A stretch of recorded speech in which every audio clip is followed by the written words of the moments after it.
Spark: A Space Tale is an animated movie that bombed at the box office. We're talking about tens of millions of dollars lost, and not even $1 million gained in return. On the surface, it doesn't look that bad, but after watching it, I can see why it wasn't well received.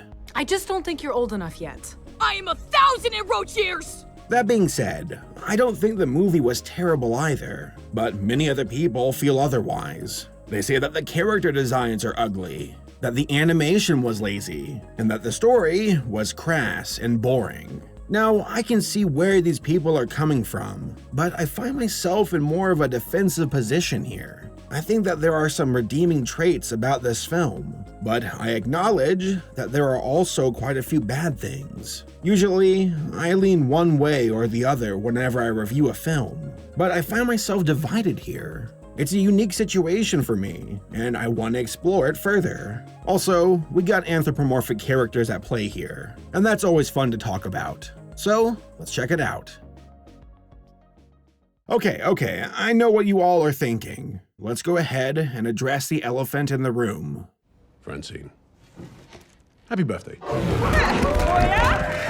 Real talk. I had a lot of fun with my reviews of Sheep and Wolves and El Arca de Noah. The main focus of both films have to do with the anthropomorphic characters and how they're utilized to tell a story. That's something I really enjoy, using character designs to get a point across to your audience. And I truly think that anthro characters excel in that regard. It can be a bit heavy-handed at times, but when done right, it can be amazing. Zootopia, for example, nailed it. When done wrong though, it can fail tremendously and be very distracting, not to mention uncanny, for the audience to watch.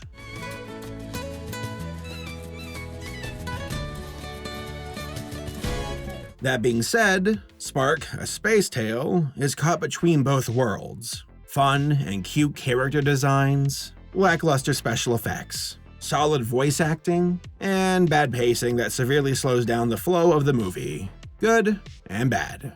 So who's responsible for the production of this film?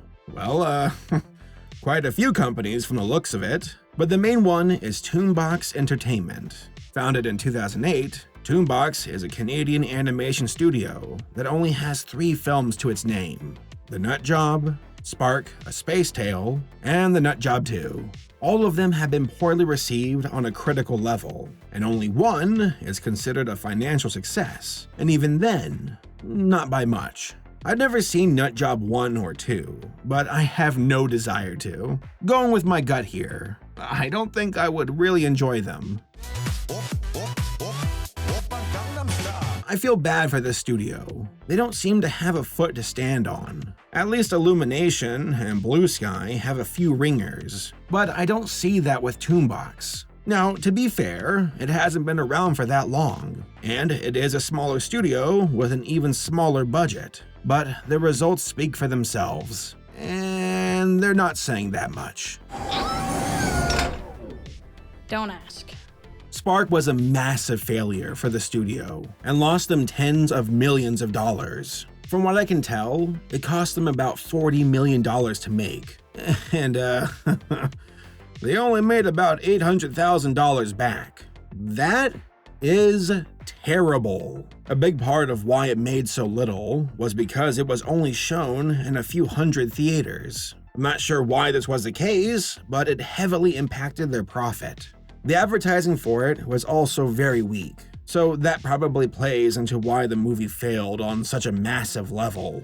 And finally, I don't think Spark was ever shown in China, which is strange considering that the movie was inspired by Journey to the West. For those who don't know, Journey to the West is a 16th century Chinese text, and it's very popular with their culture. It too includes a monkey boy, but that's all I really know. But it's odd that a Chinese-inspired movie wasn't released in China. That's like making a big-budget action movie with the American military blowing up aliens and eating hot dogs, but not releasing it in the US. Again, I'm not 100% sure that it wasn't released in China, but according to Box Office Mojo, that was the case. All in all though, Spark was doomed to fail financially. But what about the movie itself? How does it hold up?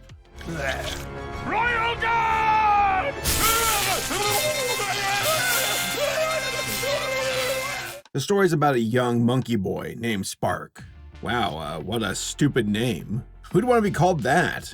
We're told that 13 years ago, Spark's homeworld of Banna was a utopian paradise that was ruled by a monkey king and queen. But the king's evil brother, General Zong, used a space kraken, yes I know what I said, a space kraken to open up a black hole and suck up half the planet. Banna was shattered to pieces.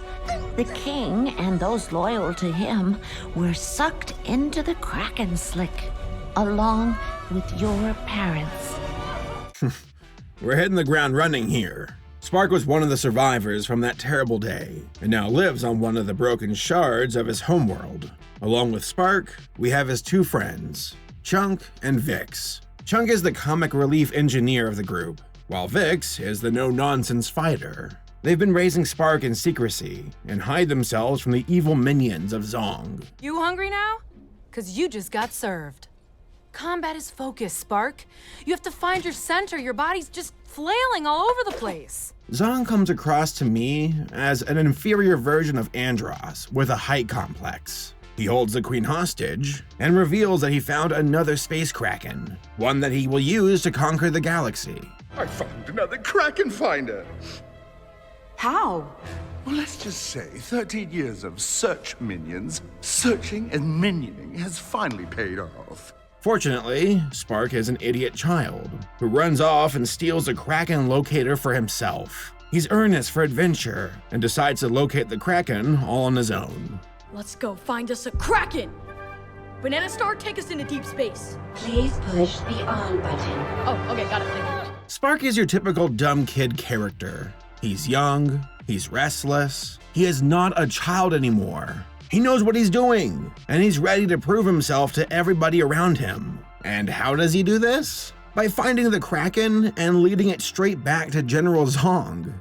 You stay there, girl. I'm about to give my friends the surprise of a lifetime. So Spark and his friends get captured as Zong controls the kraken. He opens up a black hole by forcing the kraken to poop out oil?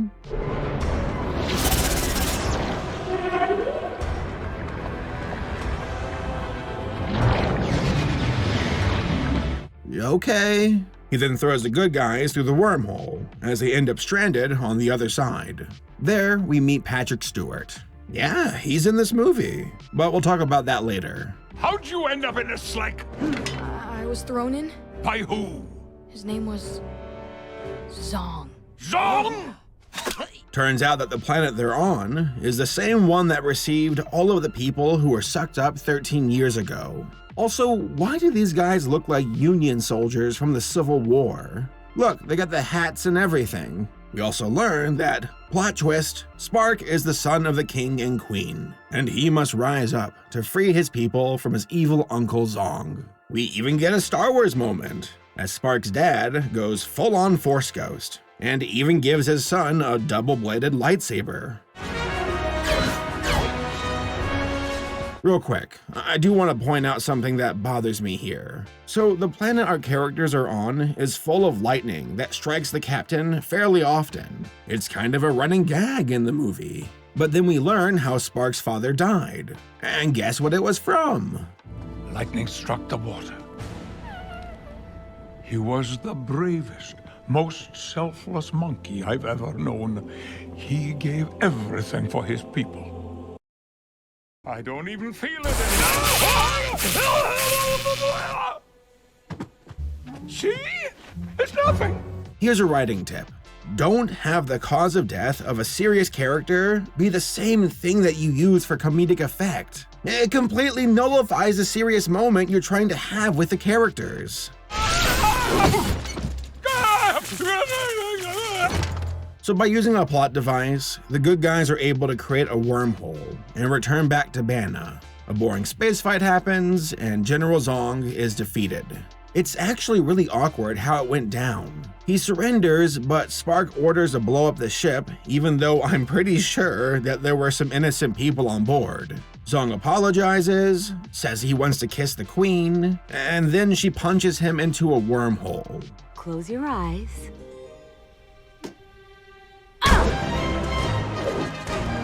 And I've been waiting 13 years for that! Yep. After that, the evil is defeated. Spark is made Prince of Banna, and everybody lives happily ever after. Even though they're living on a broken planet, but this movie doesn't give a damn about physics, so why should we? How come whenever we're in outer space, we don't gotta wear helmets? Good question, Sheen. And the answer is quite interesting. You see... Spoon! Okay, so what did the movie do right? Let's start off with the designs of the characters. I actually really like them. There's quite a bit of copy and paste for the background characters, but the main ones look really good to me. With a little polish, I could see these characters existing in a competent DreamWorks film. Also, they look much better than the lot from Sheep and Wolves. I mean, could you imagine if this movie had actual fur on its characters? Ugh, yuck. The voice cast for the movie was also solid. Jessica Biel, Hilary Swank, Patrick Stewart, they all did a good job for the most part. I don't think they're gonna win any awards for their performance, but it was still good. I also like the setting of the movie. It's no surprise that this film took inspiration from Star Wars, and the setting isn't really anything that new, but I can dig it. Kind of a Star Fox feel to it, with the anthropomorphic characters from the different planets. That all being said, this movie did more wrong than right. Let's start with the personality of the characters. Now, I like a few of them. I thought Vix, Chungus, and General Zong were fine. Also, the Queen was good. But here's something weird. They never told us her name. She's just Queen. But most of the other characters were hard to like. You've got these minion-esque roach characters. You have a big gorilla girl who is the dumb muscle for Zong. You wish you were Max. You have the Captain, who was so close to being okay in my book. But the stupid lightning comic relief just rubbed me the wrong way. And then you got Spark, the typical dumb kid. Oh, boy.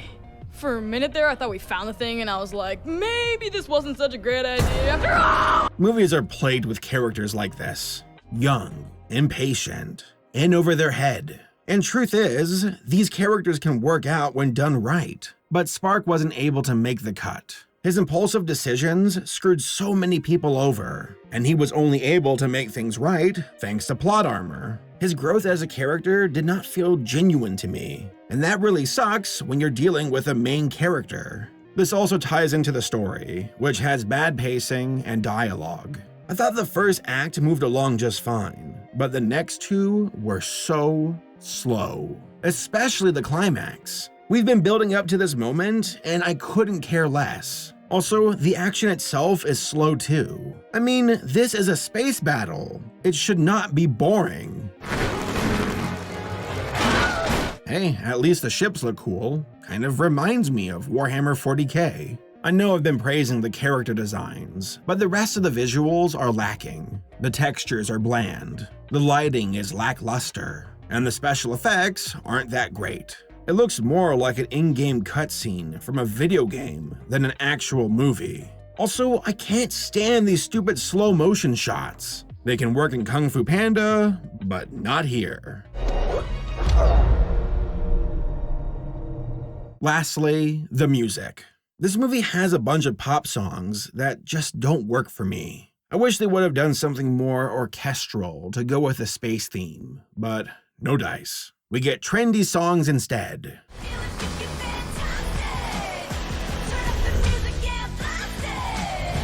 Overall, Spark: A Space Tale isn't a bad movie, and I don't think it deserves all of the hate that it gets. The amount of wrath I see for this film is almost on the same level as Food Fight, and I think that's a bit much. I'm a sucker for anthro characters when done right, and Spark both failed and succeeded in that regard. Vix is a great-looking character. Her personality matches with her image, and that could even be said for the rest of the characters. It's just that some of these personalities are poorly written, and therefore ruin the overall character. It's a shame. There was potential here, but it just couldn't make that final cut. I don't think it's worthy of a movie ticket, to be honest. But it's something I would watch on Netflix or any other streaming site if it was available.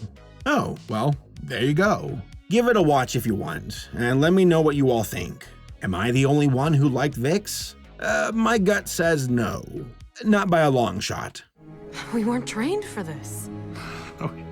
We certainly weren't.